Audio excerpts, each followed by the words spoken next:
أعوذ بالله من الشيطان الرجيم بسم الله الرحمن الرحيم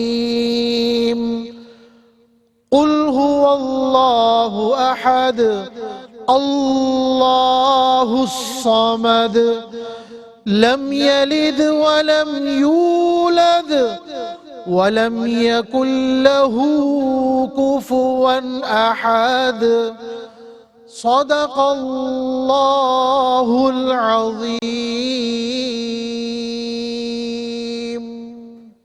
الحمد لله رب العالمين والصلاة والسلام على سيد الأنبياء والمرسلين أما بعد أعوذ بالله من الشيطان الرجيم بسم الله الرحمن الرحيم قل هو الله أحد الله الصمد لم يلد ولم يولد ولم يكن له كفوا أحد صدق الله العظيم. اللهم صل على محمد وعلى آل محمد وبارك وسلم.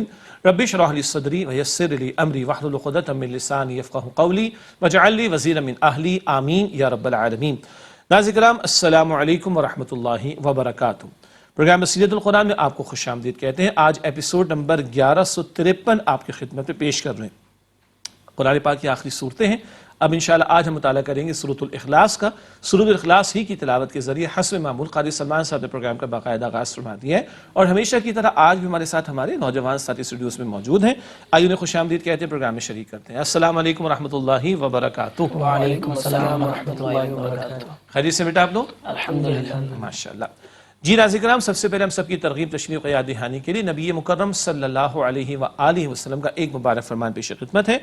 آئیے قرآن حکیم سیکھیں. فرمان نبوی صلی اللہ علیہ وآلہ وسلم, قرآن کریم تمہارے حق میں حجت ہوگا یا تمہارے خلاف. یہ صحیح مسلم شریف کی روایت ہے. کئی مرتبہ اس حدیث سے مبارک ہم نے مطالعہ کیا. اب اللہ سے دعا یہ کرے کہ اللہ پاک ہمیں توفیق دے, ہم اس قرآن پاک کے حقوق کو ادا کریں, اس پر ایمان بھی, اس کی تلاوت بھی, اس کو سمجھنا بھی, اس پر عمل کرنا بھی اور اس کے پیغام کو دوسروں تک پہنچانے کی کوشش کرنا بھی. یہ قرآن پاک کے 5 حقوق ہیں, کئی مرتبہ ذکر ہوا. اگر یہ ادا کریں گے انشاءاللہ قرآن ہمارے حق میں سفارش کرنے والا ہوگا, حجت ہوگا, مراد شفاعت کرے گا. اور خدا نہ خاصہ قرآن حکیم کے حقوق سے کوتاہی برتی جا رہی تو یہ قرآن کریم شکایت لے کر کھڑا ہوگا. اللہ تعالیٰ اس شکایت سے میری آپ کے ہم سب کی حفاظت فرمائے. آج ہم مطالعہ کریں گے سورۃ الاخلاص کا. اس سے قبل ہم نے پچھلی نشست میں سورہ لہب کا مطالعہ مکمل کیا, تو دونوں صورتوں کے مرکزی مضامین کو اور آیات کے تجزیوں کو سمجھتے ہیں اور ربط صورت بھی آپ کے سامنے رکھتے ہیں. سورۃ اللہب کا مرکزی مضمون دشمنان دین کا برا انجام, تفصیل ہمارے سامنے آئی. آیات کا تجزیہ, آیات 1 تا 3 ابو لہب کا برا انجام اور آیات 4 تا 5 ابو لہب کی بیوی کا برا انجام. یہ دشمنان دین تھے یہ لوگ اور گستاخ رسول تھے علیہ السلام, تو بہت برا انجام دنیا کا بھی ہوگا ان لوگوں کا اور آخرت کا بھی ہوگا. یہ سورہ لہب میں تفصیل ہمارے سامنے آئی. ربط صورت کی طرف چلتے ہیں. سورہ لہب اور سورہ اخلاص کا آپس کا ربط کیا ہے؟ سورۃ اللہب میں دشمن دین اور گستاخ رسول صلی اللہ علیہ وسلم ابو لہب کے برے انجام کا بیان تھا. سورۃ الاخلاص میں دعوت دین کے بنیادی نقطے توحید کا جامع بیان ہے. وہ مشرک تھا ابو لہب, اس کے برے انجام کا ذکر ہے, اور سورہ اخلاص میں توحید کا ذکر ہمارے سامنے آ رہا ہے. یعنی مشرکوں کا انجام, گستاخوں کا انجام سورہ لہب, اور توحید کا بیان سورہ اخلاص میں ہمارے سامنے آ رہا ہے. اس کے بعد چلتے ہیں سورۃ الاخلاص کی طرف. اس کا مرکزی مضمون کیا ہے آئیے جانیں. ذات و صفات باری تعالیٰ کا جامع بیان. 4 مختصر آیات اور بڑا جامع ذکر اللہ تعالیٰ کی ذات اور اس کی صفات کا. آیات کا تجزیہ, آیات 1 تا 2 توحید ذات باری تعالیٰ کی وضاحت. اللہ اکیلا ہے اور بے نیاز ہے, اس کا جامع بیان پہلی 2 آیات میں. پھر آیات 3 تا 4 باری تعالیٰ کی صفات کا جامع بیان. نہ وہ کسی کی اولاد, نہ کسی نے اس کو جنا, نہ اس کی کوئی اولاد ہے, اللہ اکبر, اور اللہ تعالیٰ کا کوئی ہمسر, کوئی برابر نہیں ہے. یہ اس کی صفات کا جامع بیان آیات 3 اور 4 میں ہمارے سامنے آئے گا انشاءاللہ. ناظرین کرام, یہ ربط صورت اور دونوں صورتوں کا مرکزی مضمون اور تعارف ہمارے سامنے آیا آیات کے تجزیے کی صورت میں. اب آئیے آج کا درس باقاعدہ شروع کریں. آج ہم مطالعہ کر رہے ہیں, ہم سب کو سورہ اخلاص یاد ہے. آئیے سورہ اخلاص کا مفہوم و ترجمہ سمجھتے ہیں. ارشاد ہوا اس مقام پر اس کا مفہوم و ترجمہ. آپ صلی اللہ علیہ وآلہ وسلم فرمائیے وہ اللہ ایک ہی ہے. اللہ بے نیاز ہے, نہ وہ کسی کا باپ ہے اور نہ وہ کسی کا بیٹا ہے, اور نہ کوئی اس کے برابر ہے. یہ سورہ اخلاص کی 4 آیات جو ہم سب کو یاد ہیں ان کا ترجمہ. یہ 4 آیات ہیں جن میں ذات باری تعالیٰ کا تعارف سامنے آ گیا اور یہ اللہ ہی کے لیے ہے. ان میں سے کوئی بات ایسی نہیں جو مخلوق میں سے کسی پر اپلائی ہو. تو یہ اللہ کا تعارف ہے. کسی کو میں اللہ کا تعارف کرانا ہو تو اس سورہ میں آ گیا ہمارے سامنے الحمدللہ. ربط آیات کی طرف چلتے ہیں. گزشتہ آیات اور آج کی زیر مطالعہ آیات کا باہمی تعلق کیا ہے؟ سورۃ اللہب کے آخر میں ابو لہب کی بیوی کے برے انجام کا بیان تھا. مشرک تھے نا یہ لوگ، شرک کرنے والے تھے، تو ان مشرکوں کے برے انجام کو بیان کیا گیا سورہ لہب کے آخر میں.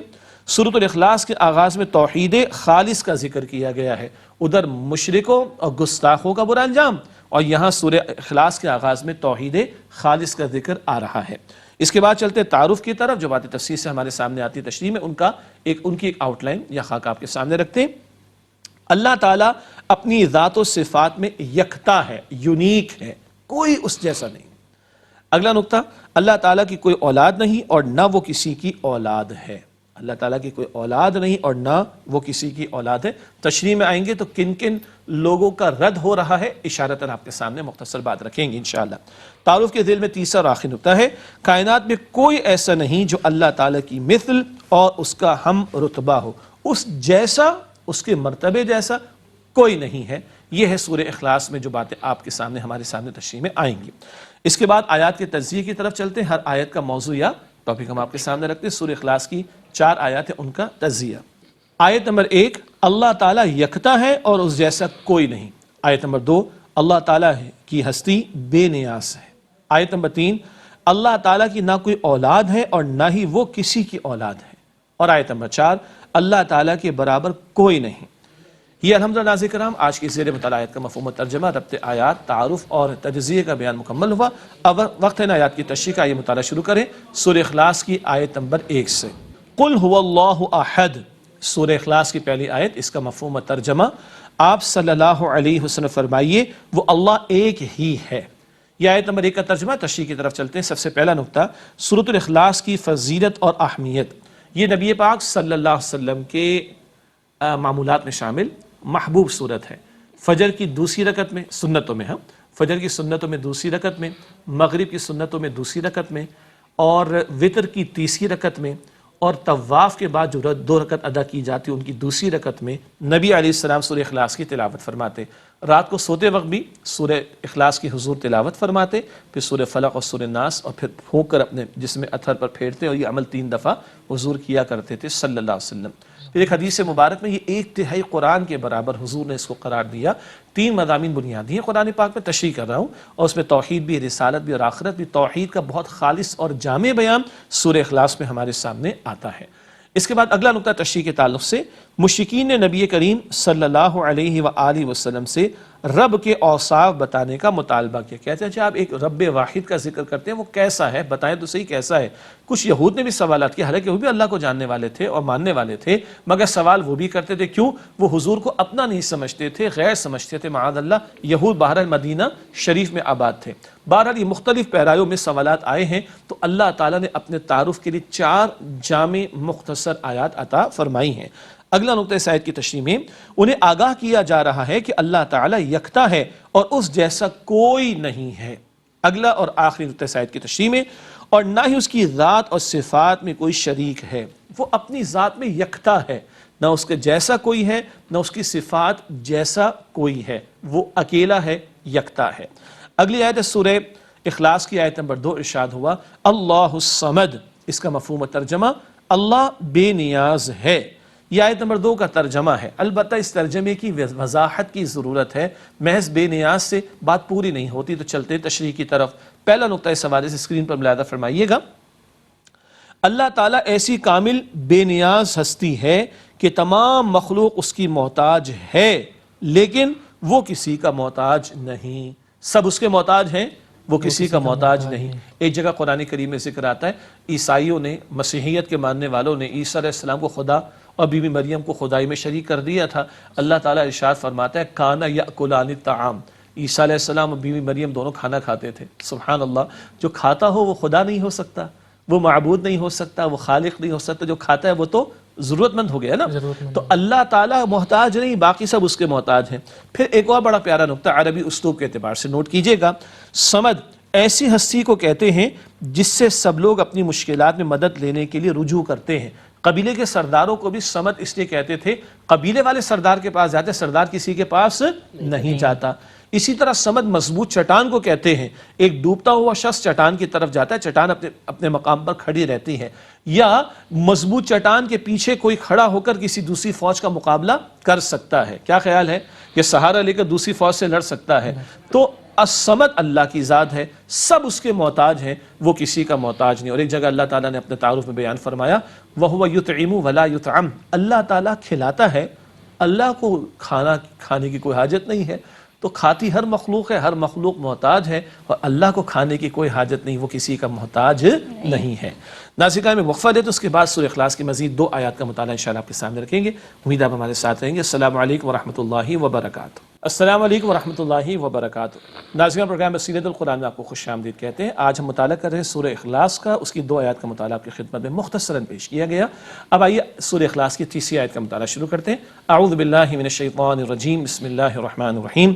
لم یلد ولم یولد، اس آیت کا مفہوم و ترجمہ، نہ وہ کسی کا باپ ہے اور نہ وہ کسی کا بیٹا ہے۔ یہ آیت نمبر 3 کا ترجمہ، اللہ ہی کا یکتا ہونا بیان کیا جا رہا ہے۔ مخلوق پیدا ہوتی ہے، خالق پیدا کرنے والا ہے۔ ترجمہ کیا آیا؟ نہ وہ کسی کا باپ ہے اور نہ وہ کسی کا بیٹا ہے۔ تشریح کی طرف چلتے ہیں۔ پہلا نقطہ، اللہ تعالیٰ کی کوئی اولاد نہیں، پہلے اس نقطے پر ہم کلام کر رہے ہیں۔ اگلا نقطہ، ان لوگوں کی تردید جو فرشتوں کو اللہ تعالیٰ کی بیٹیاں سمجھتے تھے، معاذ اللہ، یہ مشرکین مکہ کا، مشرکین عرب کا تصور تھا، یہ فرشتے اللہ کی کیا ہیں؟ استغفر اللہ، معاذ اللہ۔ اگلا نقطہ بھی نوٹ کیجئے گا، نیز ان کی بھی تردید جو حضرت عزیر علیہ السلام اور حضرت عیسیٰ علیہ السلام کو اللہ تعالیٰ کے بیٹے قرار دیتے تھے، معاذ اللہ۔ یہود نے عزیر علیہ السلام کو اللہ کا بیٹا قرار دے دیا، معاذ اللہ، اور مسیحیت کے ماننے والوں نے عیسیٰ علیہ السلام کو اللہ کا بیٹا قرار دے دیا، استغفر اللہ، انا للہ و انا الیہ راجعون۔ نہیں، اللہ کی نہ وہ کسی کا باپ ہے، یہ اس کی وضاحت ہو گئی، ٹھیک ہے۔ اولاد کی حاجت کس کو ہوتی ہے؟ ہمیں ہوتی ہے۔ میں بوڑھا ہوں گا تو اولاد کام آ جائے گی نا بھائی، میں مجبور ہوں نا، میں محتاج ہوں۔ اللہ محتاج ہے؟ استغفر اللہ، اللہ کو کوئی حاجت نہیں۔ اور یہ تو بدترین شرکیہ عقیدہ ہے۔ سمجھانے کے لیے مثال دینا پڑے گی، گھوڑا ہے، گھوڑے کا بیٹا کیا ہوگا؟ گھوڑا۔ تو خدا کے بیٹے قرار دو گے تو خدا قرار دے رہے ہو، تو شرک ہو گیا، استغفر اللہ۔ اور شرک تو بدترین جرم اور گناہ ہے، استغفر اللہ۔ تو نہ وہ کسی کا باپ ہے۔ اگلا حصہ کیا تھا ترجمے کا؟ ولم یولد، نہ وہ کسی کا بیٹا ہے۔ آگے چلتے ہیں، اور نہ وہ کسی کی اولاد ہے، مراد ہے وہ اللہ کسی کی اولاد بھی نہیں ہے، وہ ہمیشہ سے ہے اور اس سے پہلے کوئی نہیں۔ تو حاصل کلام یہ ہے کہ اللہ ہمیشہ سے ہے، مخلوق جو بھی وہ پیدا کی گئی ہے، اور وہ اللہ خالق ہے، اس نے پیدا کیا ہے۔ تو نہ وہ کسی کا باپ، بندوں کو حاجت ہوتی ہے کہ ان کو اولاد میسر آئے، اور نہ وہ کسی کا بیٹا ہے، یہ محتاج مخلوق کے لیے ہے۔ اللہ تعالیٰ کسی کا محتاج نہیں، نہ اس کا کوئی باپ ہے اور نہ اس کا کوئی بیٹا ہے۔ اگلا اور آخری نقطہ یہی ہے جو میں نے آپ کے سامنے رکھا، اولاد کی حاجت مخلوق کو ہے، خالق تو بے نیاز ہے۔ تو مشرکین ہوں، یہود و نصارہ ہوں، یا اور دیگر باطل شرکیہ عقیدے رکھنے والے، سب کے غلط عقائد کا رد کر دیا گیا۔ مخلوق کے اندر باپ اور اولاد کا تصور ہے، خالق اس سے مبرہ ہے، خالق محتاج نہیں ہے، مخلوق محتاج ہے، ان کو اولاد کی حاجت ہے، خالق کو کوئی حاجت نہیں ہے۔ اگلی اور آخری آیت سورہ اخلاص کی آیت نمبر 4 ارشاد ہوا وَلَمْ يَكُنْ لَهُ كُفُوًا أَحَدٌ، اس آیت کا مفہوم ترجمہ، اور نہ کوئی اس کے برابر ہے۔ یہ آیت نمبر 4 کا مفہوم ترجمہ، تشریح کے حوالے سے پہلا نقطہ، اللہ تعالیٰ کے صفات میں کوئی اس کا مثل نہیں، اس جیسی صفات کسی کے پاس نہیں۔ ہاں بندے دیکھتے ہیں، او بھائی اللہ تعالیٰ دیکھتا ہے، بندے بھی دیکھتے ہیں، اور بندوں کا دیکھنا بہت ہی ہلکا سا دیکھنا ہے، اللہ سب کچھ دیکھتا ہے۔ اچھا بندوں کا دیکھنا ازخود ہے؟ نہیں، کبھی صلاحیت نہیں تھی، تھے ہی نہیں تو صلاحیت کہاں تھی؟ مر جائیں گے تو صلاحیت ختم ہو جائے گی۔ تو مخلوق کے پاس جو صفات ہیں وہ ان کی ذاتی نہیں، بلکہ وہ اللہ تعالیٰ کی عطا کردہ، اور اللہ کی جو صفات ہے وہ اس کی اپنی ذاتی۔ تو مخلوق کی صفات اور خالق کی صفات میں بہت فرق ہے، اس جیسی صفات، اس کی صفات کے مثل صفات کسی کے پاس نہیں ہے۔ اگلا نقطہ اس آیت کی تشریح میں، وہ ہر اعتبار سے تنہا ہے اور کوئی کسی بھی اعتبار سے اس جیسا نہیں۔ مخلوق میں تو جنس کا معاملہ آتا ہے نا، مرد بھی ہیں اور عورت بھی، اللہ تعالیٰ کا ایسا معاملہ نہیں ہے، کوئی اس کسی بھی اعتبار سے اللہ کے جیسا نہیں ہے۔ ایک اور آخری نقطہ اسی تسلسل میں ہے، کوئی بھی ایسا نہیں جو کسی پہلو، جہت اور انداز سے اس کی ہمسری کر سکے، کوئی کسی بھی پہلو کے اعتبار سے اس کی ہمسری کا دعویٰ نہیں کر سکتا. اور سچی بات کیا ہے، یہ 4 آیات صرف اللہ تعالیٰ ہی پر ان کا انطباق ہوتا ہے، کسی اور پر ان آیات کا انطباق ہو ہی نہیں سکتا. وہ اکیلا ہے، مخلوق میں تو بہت سارے، ٹھیک ہے، اور وہ محتاج نہیں، سب اس کے محتاج ہیں. نہ اس کا باپ ہے نہ اس کا بیٹا ہے، مخلوق کے ساتھ یہ معاملات ہیں. اور مخلوق میں خالق جیسی صفات نہیں. تو یہ صرف تعریف کس کی ہے؟ فقط خالق کائنات اللہ سبحانہ و تعالیٰ کی. توحید کا بڑا جامع اور خالص بیان ہمارے سامنے آیا ہے. اس کے بعد آگے چلتے ہیں ناظرین کرام، سوالات کا موقع ہے. آج کا مطالعہ ہوا کسی درجے مکمل. چلتے ہیں ہمارے ساتھیوں کی جانب، مجھ سے دریافت کرتے ہیں کہ آج ہم سے کیا معلوم کرنا چاہتے ہیں. جی بیٹا، آپ کا سوال کیا ہے؟ جی میرا سوال یہ ہے کہ آپ نے ابھی بتایا کہ سورۃ الاخلاص 1/3 قرآن پاک ہے، تو اس کے بارے میں کچھ اور بتا دیں. ہاں، سورۃ الاخلاص 1/3 قرآن پاک. یہ جو آیات اور صورتوں کی فضیلت ہے اللہ کے نبی صلی اللہ علیہ وآلہ وسلم نے بیان فرمائی. ان سے ایک اور اہم بات یہ آتی ہے کہ ان کو ہمیں اپنے معمولات میں شامل رکھنا چاہیے، اور حضور کا معمول بھی ذکر کیا گیا صلی اللہ علیہ وسلم. دوسرا، اس سے ان آیات یا صورتوں کی اہمیت اور واضح ہو جاتی ہے. تو جہاں ان کی ہم تلاوت کا معمول اختیار کریں، بالکل کرنی چاہیے، وہیں ان کے مفاہیم پر بھی غور و فکر کرنا چاہیے. جب مفاہیم پر جائیں گے تو توحید کا بڑا جامع بیان ہے، اور قرآن پاک میں 3 بڑے اہم موضوعات ہیں: توحید، رسالت اور آخرت. تو 1/3 حصہ قرآن پاک کا کم و بیش توحید کے بیان پر ہے، جس کا بڑا جامع انداز میں ایک بیان مختصر الفاظ میں سورہ اخلاص میں ہمارے سامنے آیا. تو اللہ کے پیغمبر علیہ السلام اس کو 1/3 قرآن کے برابر قرار دے رہے. جی بیٹا، آپ کا سوال. میرا سوال یہ ہے کہ اللہ تعالیٰ کے ساتھ شریک ٹھہرانے والوں کا کیا انجام ہے؟ اللہ تعالیٰ کے ساتھ شریک ٹھہرانے والوں کا کیا انجام ہے؟ قرآن حکیم سورۃ المائدہ میں فرماتا ہے وَمَن يُشْرِكْ بِاللَّهِ فَقَدْ حَرَّمَ عَلَيْهِ الْجَنَّةَ وَمَأْوَاهُ النَّارُ. جو اللہ تعالیٰ کے ساتھ شریک ٹھہرائے اس کے اوپر جنت حرام ہے، اور اس کا ٹھکانہ کہاں ہے؟ جہنم میں. تو مشرکین کا ٹھکانہ تو جہنم میں ہے. اللہ ہمیں توحید خالص پر کاربند رکھے اور شرک کی ہر شکل سے اللہ تعالیٰ ہم سب کی حفاظت فرمائے. جی بیٹا، آپ کا سوال. میرا سوال یہ ہے کہ سورہ اخلاص کی کوئی اور فضیلت بھی بیان فرمائے. اچھا، بیان کر دیتے ہیں بھائی، یاد آ گئی اللہ تعالیٰ کی فضل سے. ایک دفعہ ایسا ہوا، ایک صحابی تھے رضی اللہ عنہ، بلکہ ایک مرتبہ کئی مرتبہ ہوا ہوگا. تو بعض لوگوں نے ایک صحابی کے بارے میں حضور سے فرمایا کہ یا رسول اللہ صلی اللہ علیہ وسلم، یہ جب بھی نماز پڑھاتے ہیں تو آخری جو رکعت جس میں تلاوت ہوتی ہے، دوسری رکعت میں تلاوت ہوتی ہے، پہلی اور دوسری بات ہو رہی ہے فرض نماز کی جماعت، ٹھیک ہے، تیسری چوتھی میں ہم آہستہ تلاوت کرتے ہیں سورہ فاتحہ. تو یہ جب بھی تلاوت کرتے ہیں تو سورہ اخلاص ضرور پڑھتے ہیں آخر میں. تو حضور علیہ السلام صحابی کو بلایا، پوچھا بھائی تم کیوں ایسا کرتے ہو؟ کہتے ہیں یا رسول اللہ مجھے اس سورہ سے محبت ہے. تو اللہ تعالیٰ کے رسول علیہ السلام فرمایا کہ جس کو اس سے محبت ہے اللہ کو اس سے محبت ہے. سبحان اللہ. ٹھیک ہے، تو یہ بھی اس کی فضیلت کا پہلو ہمارے سامنے آیا ہے. ناظرین کرام، الحمدللہ سوالات اور ان کے جوابات آپ کی خدمت میں پیش کیے گئے. پروگرام کے آخری لمحات آخری مختصر سیگمنٹس کو شامل کرتے ہیں. سب سے پہلے قرآنی معلومات کا نقطہ. قرآن کریم میں سورتوں کی تعداد 114 ہے. آیات یاد ہیں 6236، کئی مرتبہ ذکر ہوا. آیات ہیں 6236، صورتیں ہیں قرآن پاک میں 114. اس کے بعد چلتے ہیں حاصل مطالعہ کی طرف. ریکیپ یا خلاصہ 3 باتیں آج بھی ہیں.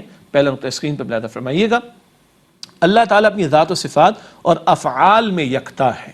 اگلا نقطہ، اللہ تعالیٰ ایسی کامل بے نیاز ہستی ہے کہ تمام مخلوق اس کی محتاج ہے، لیکن وہ کسی کا محتاج نہیں ہے. اور آخری نقطہ، کائنات میں کوئی ایسا نہیں جو اللہ تعالیٰ کی مثل اور اس کے ہم رتبہ ہو، اکیلا اور تنہا ہے.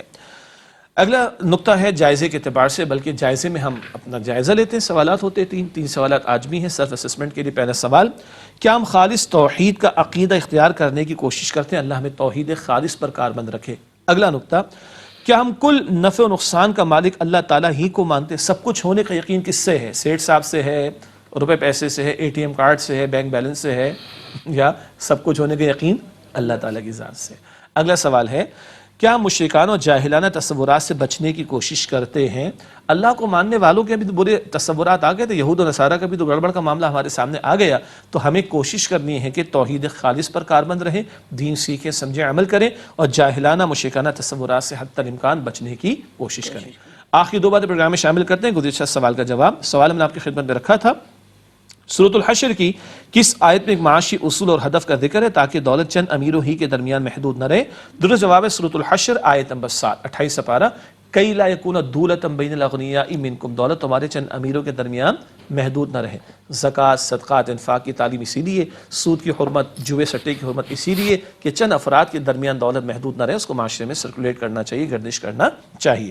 درست جواب سورہ حشر آیت نمبر 7۔ آج کا سوال نوٹ کیجئے گا، سورۃ الممتحنہ کی کس آیت میں عورتوں کی بیعت کے الفاظ ذکر کیے گئے؟ دور نبوی میں جو بیعت ہوتی تھی عورتوں کی، کیا الفاظ تھے؟ سورہ ممتحنہ کی کس آیت میں عورتوں کی بیعت کے الفاظ ذکر کیے گئے؟